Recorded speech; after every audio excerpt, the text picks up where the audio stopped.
This next drill is made to keep the hands back, the head back, the backside involved in the swing, because if they don't, I could change what I call on this, and then they will have nothing left to hit the ball. The object of this is using a tennis ball, and we call this our fastball curveball bounce.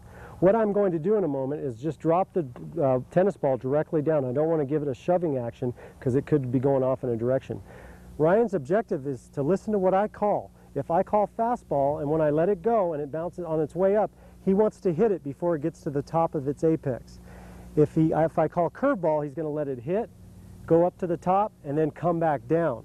So this forces the hitter on a curveball. If he jumps to hit the fastball and all of a sudden it's a curveball, and if he's already going forward, he's going to have not much success on hitting this ball. I call out the pitch, fastball or curveball, right when I'm dropping the ball, so the hitter doesn't have time to load and stop, slow down for the curveball. And it's done like this. Fastball. Curveball. Notice on the curveball, he's got to let it go up and then back down. Differential in timing, just like a fastball curveball from a pitcher. Now, he won't know what I'm calling until right before I drop the ball. Curveball. Curveball. Fastball. A little bit quicker on that one. Fastball. Curveball. Fastball. This is the drill to make sure that the batter is staying back and is ready to hit either pitch.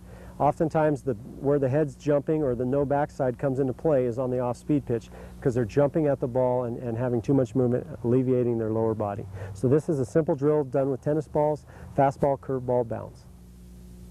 No stride soft toss or no stride tee work or no stride batting cage work is what we're trying to accomplish here is to alleviate the stride so that hitters can concentrate on those faults of no backside or head jumping.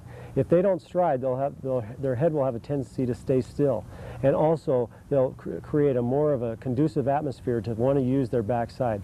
So a lot of times, if we got guys jumping out on their front foot, we'll go ahead and in batting practice times and cage work time, work without taking strides. So Ryan will demonstrate no stride soft toss. Just rotating the backside and keeping the head still. Notice the front foot is not going forward at all with the stride. As you can see, you can notice that back quadricep going right into the ball, squashing the bug. And I'm going to have Ryan show you a swing without any backside help. This is going to be just an arm swing where there's no rotation on the backside. As you can see, he can make contact here, but he is not putting much bat speed into the ball. So we'll go back to our regular form, backside into the ball. This next drill, what we're going to do here is go to a progression, a slow motion progression, just to get the muscle memory and the repetition down right. What we call this is stride, backside, hands.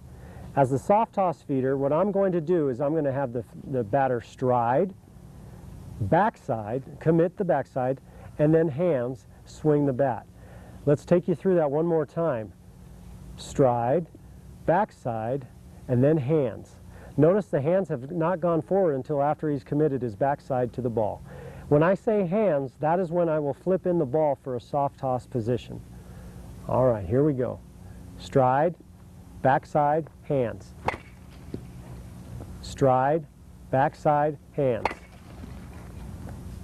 Stride, backside, hands. Stride, backside, hands. What we've done there is taken on a slow, progressive measure, muscle memory. We do this 100 times with this guy. He's getting that stride down, his backside, knowing how important that is, keeping his hands back, not coming out in front and forward. This next drill is done with the medicine ball. This is for the stride, backside, hands, but we're also doing this to develop more strength in our hips and our thrust to the ball. This is done with a 15 to 16 pound medicine ball. Again, you can vary it lower or heavier depending on what you want to do. Ryan is going to go through this motion and I'm just going to catch it and give it back to him, and he's just working with a 15, 16 pound medicine ball to develop more strength and to do the drills. Stride, backside, hands. Stride, backside, hands. Stride, backside, hands. Another drill that we can do is for good hip strengthening is a figure 8 back-to-back drill. What we're going to do in this is we'll stand back to back. We're going to give ourselves about a foot or two, and now I'm going to bring this wet medicine ball over to his other side. You're going to rotate the other side, and now we're just doing a figure 8. He's going to wrap it around his body, and I come to this side. We're doing hip rotation strengtheners, and with a 15 or 16 pound ball, this can be quite the workout.